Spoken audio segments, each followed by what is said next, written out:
É relativamente fácil a gente acreditar quando está vendo. O Tomé deixou muitos discípulos. Aliás, ele não foi o primeiro. A pessoa que só crê quando vê, ela está manifestando um senso muito natural. Em 1 Coríntios 2,14, a Bíblia diz que o homem natural não entende as coisas do Espírito e não pode compreendê-las porque elas se discernem espiritualmente. Mas quando o homem é espiritual, ele entende todas as coisas, mesmo sem estar vendo. O Tomé era muito cético, duvidoso, ele queria ver para crer, ele só ia crer se visse as mãos e os pés furados de Jesus. Há muito crente que precisa também ver para crer, como o Tomé. Mas Deus valoriza aquele que não precisa ver para crer. Ele crê e depois vai ver. O justo vive pela fé. É relativamente fácil a gente viver bem no meio de todo mundo que vive bem. É relativamente fácil você ser pacífico no meio onde todos são pacíficos também. É relativamente tranquilo você ser crente no meio da igreja. Você salgar o saleiro, ali, mesmo que o sal seja ruim, ele se dilui com os outros e passa. Aliás, o sal que a gente compra é refinado, é uma mistura, tem outras coisas ali e o processo de refino muda, não fica um sal natural, mas misturado tudo passa.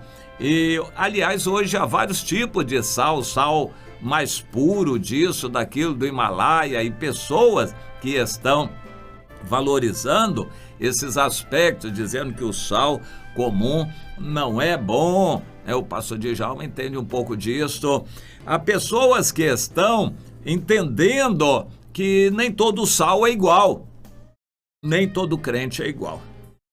É relativamente fácil você ser sal no meio do saleiro. Eu vou repetir porque mesmo insípido ou diferente, se mistura e sai tudo bem no meio da igreja. Mas o Senhor nos prova no meio da adversidade. Aliás, Ele nos empurra para sermos sal onde é necessário, onde não tem sal nenhum, onde não tem cristão nenhum, onde as pessoas não conhecem a Deus. É ali que Deus quer que você testemunhe, que você fale de Jesus, naquele ambiente adverso. O ambiente é frio, indiferente ou às vezes adverso, ou seja, persegue. O apóstolo Paulo disse em 2 Timóteo 3, versículo 12, recomendando a seu filho Timóteo que se preparasse, que se prevenisse. Meu filho, todo aquele que quiser viver fielmente em Jesus Cristo será perseguido. A perseguição é um resultado da fidelidade, do sal, do testemunho do cristão, entende?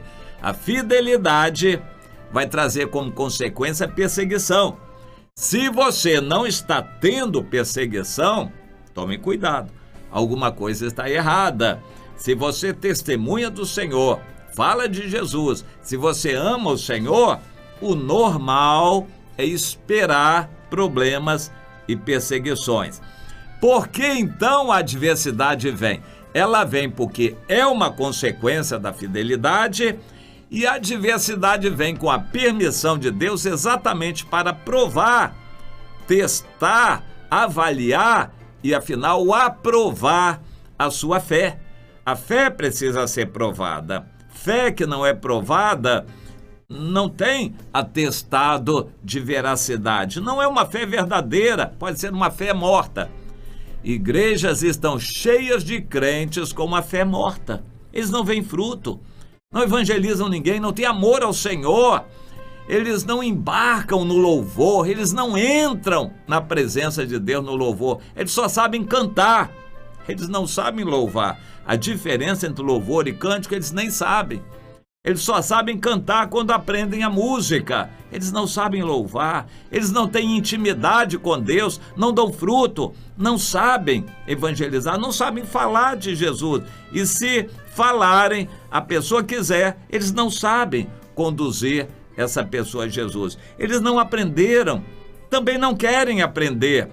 Eles têm uma fé morta, estão na igreja, mas são peso.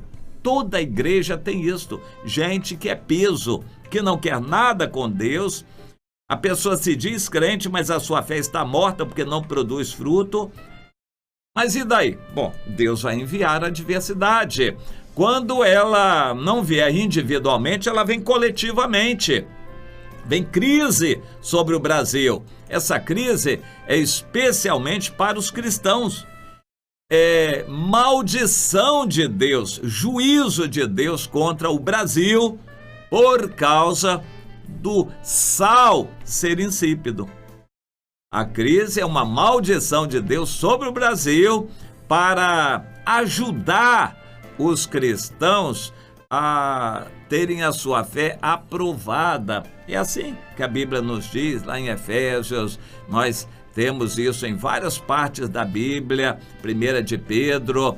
O valor da fé é muito mais precioso do que o ouro, precisa se revelar valioso. E então, para isso, precisa ser provado. Como é que Deus prova a nossa fé? Com tribulação. Minha irmã, se você não vai evangelizar, se você não ama a obra de Deus, se você não trabalha para Deus, Deus vai mandar adversidade dentro da sua casa. Você vai ver sua filha na prostituição, o seu filho nas drogas, você vai ver seu marido doente em cima da cama, vai gemer como o quê? Pois é, nessa hora, Deus quer se revelar a você, Ele quer abençoar, mas Ele permite que essa adversidade venha sobre você para provar a sua fé. A adversidade é uma necessidade, mas ela é uma consequência natural também. Nós estamos em um mundo posto no maligno. Você pensa que o mundo vai bater palmas para nós por sermos cristãos? Quando você faz a obra de Deus, as autoridades vão elogiar, aplaudir o que você faz? Você pensa que o mundo vai nos elogiar? Não, não espere isto do mundo, elogios. O mundo só aplaude quem está de acordo com ele. O mundo não elogia os servos de Deus. Aprenda isto, meu irmão. A adversidade é um termômetro para avaliar a temperatura da sua fé. Se é uma fé verdadeira, a adversidade vai confirmar e você vai vencer. Mas que coisa gostosa a gente vencer. Quando você é curado, recebe um milagre de Deus, que alegria. Quando você é liberto de um assalto, quando você vence uma tribulação, marido e mulher se reatam, conversam, se unem e vencem a separação. Que coisa gostosa. Quando a luta é vencida, a gente respira aliviado. Quando você consegue dizer não para a tentação, isso é bom demais. É um senso de alegria, de gozo espiritual indizível. Eu quero me referir agora a 2 Samuel, no capítulo 15, quando a adversidade veio sobre Davi. E tem um ditado aí que diz que desgraça pouca é bobagem. Ou seja, já que vinha a desgraça, vem aos montes logo de vez. É mais ou menos isso que as pessoas querem dizer. Mas isto não é bíblico assim, porque o Senhor diz que todas as coisas cooperam para o bem dos que amam a Deus. E os que não amam? Vai ser por sorte, por coincidência. Mas para quem ama a Deus, a adversidade e tudo que acontece vai ser dirigido por Deus e vai ser para o bem dos que amam a Deus. Como um filho rebelde se revoltando contra o pai que era rei pode ser bênção para Davi? Pense nisto, meu irmão, minha irmã. Como uma adversidade pode ser boa? Pois foi. Davi criou mal aquele filho Absalão, que não valia um centavo furado, mas Davi tinha que ficar livre dele. como ficaria livre se o Absalão estivesse o tempo todo na corte de Davi fermentando, só fermentando o mau fermento?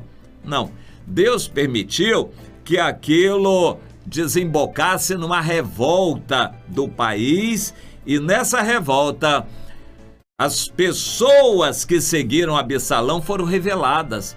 Os que tinham um coração falso foram revelados, e assim Deus permitiu a Davi purificar a corte, porque pior inimigo é o que está junto conosco, ao nosso lado, é o falso irmão.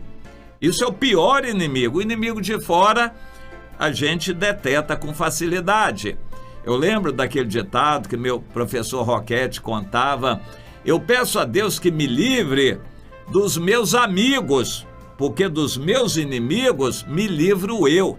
Ou seja, a gente se acautela contra o inimigo de fora, mas o inimigo de dentro, quando é mulher, quando é um filho, quando é um irmão querido, é difícil.